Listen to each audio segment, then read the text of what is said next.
અમદાવાદ અને રાજ્યની તમામ પલ અપડેટ આપતી એકમાત્ર ન્યૂઝ વેબસાઇટ એવી હમ દેખેંગે ન્યૂઝમાં આપનું સ્વાગત છે। હું છું આપની સાથે કમલેશ રોહિડા।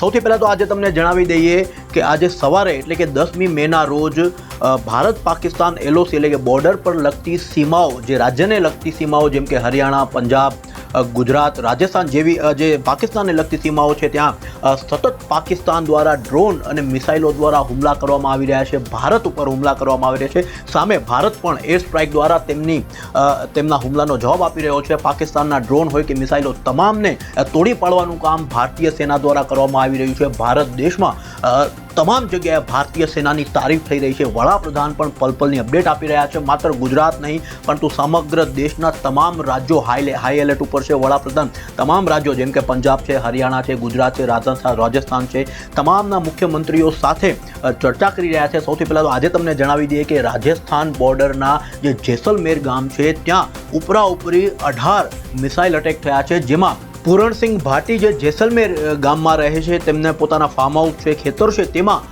ઉપરાઉપરી 3 મિસાઇલો દ્વારા અટેક કરવામાં આવ્યો છે। જીવતી મિસાઇલો ત્યાં મળી આવી છે। અમે તમને લાઈવ વિઝ્યુઅલ બતાવી રહ્યા છીએ। HD ન્યૂઝ પાસે લાઈવ વિઝ્યુઅલ આવ્યા છે રાજસ્થાનના જેસલમેરથી જે રીતે મિસાઇલ અટેક કરવામાં આવે છે। આજે સવારે 4:30 વાગ્યાની આસપાસ જે પૂરણસિંહ ભાટી છે તેમની સાથે અમારો સંપર્ક થયો છે। તેમણે જણાવ્યું છે કે એક્ઝેક્ટ 4:30 વાગ્યાની આસપાસ સૌથી પહેલાં 2 મિસાઇલ દ્વારા અટેક કરવામાં આવ્યો।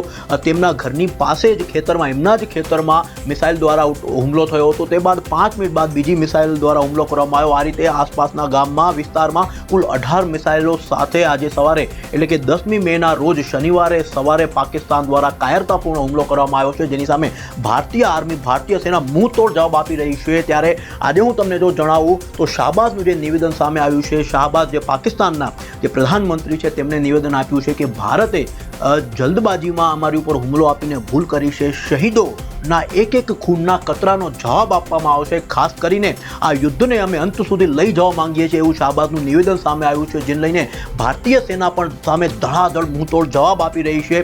પાકિસ્તાનને ભારતીય સેનાની જે હરકતો છે તેનો જવાબ દેવા માટે તૈયાર છે। વડાપ્રધાન પણ સતત રીતે ભારતીય સેનાના 3 અધિકારીઓ સાથે સંપર્કમાં છે। જેવા સાથે તેવા જવાબ આપવાની તૈયારી હવે ભારત સરકારે કરી લીધી છે। ત્યારે ગુજરાતનો ઘટનાક્રમ જેમ કે 22 એપ્રિલના રોજ જે રીતે પહેલગામમાં આતંકી હુમલો થયો, તે બાદ 23 એપ્રિલના રોજ ભારત સરકારે સિંધુ જળ કરાર રદ કર્યો છે, વેપાર ઉપર પ્રતિબંધ લગાવ્યો છે। જે નિર્ણયો અત્યાર સુધી એટલે કે જોવા જઈએ કે 22 એપ્રિલથી લઈને આજે 10મી મેના રોજ જે ભારત સરકારે, ગુજરાત સરકાર નિર્ણયો લીધા છે એ તમામ અપડેટ હું તમને ટૂંકમાં જણાવવા જઈ રહ્યો છું। आपका नाम? पूरण सिंह भाटी साहब। पूरन जी, ये आपका खेत है और आपके खेत में क्या पड़ी है जिससे मतलब सब दहशत में आ रहे हैं? दहशत में तो हम तो नहीं है, हम तो गांव वाले मुंह तोड़ जवाब देने के लिए तैयार है और हमारी भारतीय सेना भी तैयार है, नरेंद्र मोदी जी भी तैयार है, इसके मुंह तोड़ जवाब दे ही रहे हैं। लेकिन उनकी हरकतें ये अच्छी नहीं है। ये क्या चीज बताई गई? ये मिसाइल है और लाइव है, जिंदा है ये। और एक वो 500 मीटर पे गिरी, वो ब्लास्ट हो गई थी, उसमें थोड़ा बहुत नुकसान हुआ। जनमान के हालत तो नहीं है, छोटी बहुत आग वाग लगी है, वो घर के अंदर गिरी है। लेकिन पूरन जी कितने बजे की घटना है ये? सुबह 4:30 बजे की घटना है और मैं खुद 4:30 बजे घर से बाहर खड़ा था, देख रहा था, क्योंकि परसों इन्होंने जो हरकतें की थी हमने लाइव देखी थी। तो मैंने कहा आज सुबह सुबह देखते क्या सीन है। जितने में हमको क्या पता हमारे फार्म के ऊपर ये चीज़ होने वाली है। अच्छा, तो कोई धमाके की आवाज़ भी आई थी? फिर 3 धमाके हुए थे, 2 पहले हुए थे 4:30 बजे और 5 मिनट बाद में एक और धमाका हुआ। भारतीय सेना पे हमें पूर्ण विश्वास है और मुंह तोड़ जवाब दे भी रही है और आगे भी देगी और चंद दिनों के अंदर अंदर हमें विश्वास है इस पाकिस्तान का सफाया हो जाएगा। અત્યાર સુધીનો હું ગુજરાત હાઈ એલર્ટનો જો ઘટનાક્રમ જણાવવા જાઉં તો સૌથી પહેલાં તો 22 એપ્રિલ 2025ના રોજ પહેલગામમાં આતંકી હુમલામાં 26 લોકોના મોત થયા હતા। જે બાદ 23 એપ્રિલે નેશનલ ઇન્વેસ્ટિગેશન એજન્સીએ તપાસ શરૂ કરી હતી। ત્યારબાદ સિંધુ જળ કરાર તાત્કાલિક અસરથી રદ કરી દેવાયો હતો। વાઘા અટારી બોર્ડર પર વેપાર બંધ કરી રોક લગાવી દેવામાં આવી હતી। જે બાદ 1 મે 2025ના રોજ ભારત પાકિસ્તાન એરલાઇન્સ માટે એરસ્પેસ બંધ કરી દેવાયો હતો।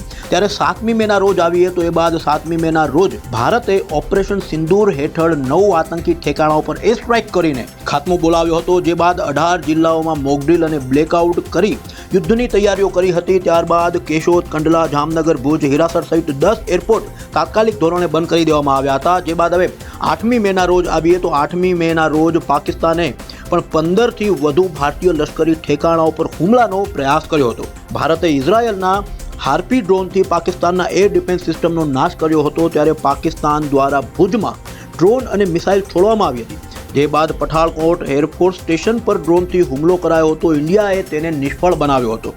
રાજ્યના 18 જિલ્લાને હાઈ એલર્ટ કરવામાં આવ્યા હતા, જે બાદ રાત્રે કચ્છ અને બનાસકાંઠાના સરહદી ગામોમાં બ્લેકઆઉટ કરાયો હતો. ત્યારબાદ અંબાજી, દ્વારકા અને સોમનાથ મંદિરની સુરક્ષા વધારાઈ દેવાઈ હતી. ત્યારબાદ ગૃહ રાજ્યમંત્રી, ડીજીપી અને મુખ્ય સચિવ વચ્ચે તાત્કાલિક બેઠકો યોજાઈ હતી. હવે 9 મે 25ના રોજ શું ઘટનાક્રમ થયો છે એ અમે તમને જણાવી દઈએ. સૌથી પહેલા તો 9 મેના રોજ પીએમ નરેન્દ્ર મોદીએ સીએમ ભૂપેન્દ્ર પટેલ સાથે સ્થિતિનો તાગ મેળવ્યો હતો. ત્યારબાદ તમામ કર્મચારીઓ અને અધિકારીઓની રજાઓ પણ રદ કરી દેવામાં આવી હતી. અમદાવાદથી 108ની 75 એમ્બ્યુલન્સ સરહદી વિસ્તારોમાં રવાના કરી દેવામાં આવી. ત્યારબાદ 15 મે સુધી ડ્રોન ઉડાડવા અને ફટાકડા ફોડવા પણ પ્રતિબંધ મૂકી દેવામાં આવ્યો છે. ત્યારે કચ્છ અને બનાસકાંઠા અને પાટણ જેવા સરહદી ગામોમાં સંપૂર્ણપણે બ્લેકઆઉટ કરી દેવામાં આવ્યો છે. ત્યારે આગળ જો વાત કરીએ તો સરહદી જિલ્લાઓમાં 154 ડોક્ટરોને ફરજ માટે મુકાયા છે.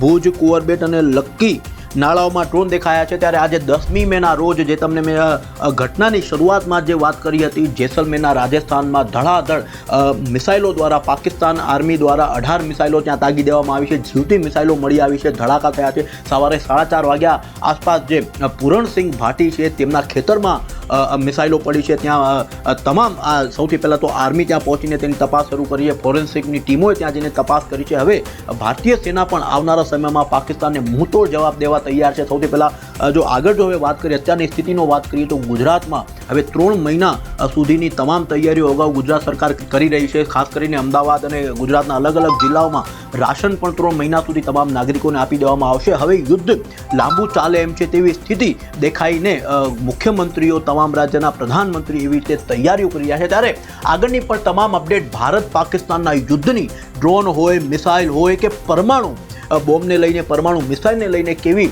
સ્થિતિ આવનારા સમયમાં દેખાશે, તમામ અપડેટ તમને આપતા રહીશું. તમે અમારી સાથે જોડાયેલા રહેજો. કમલેશ રોહિડા, હમ દેખેંગે ન્યૂઝ, અમદાવાદ.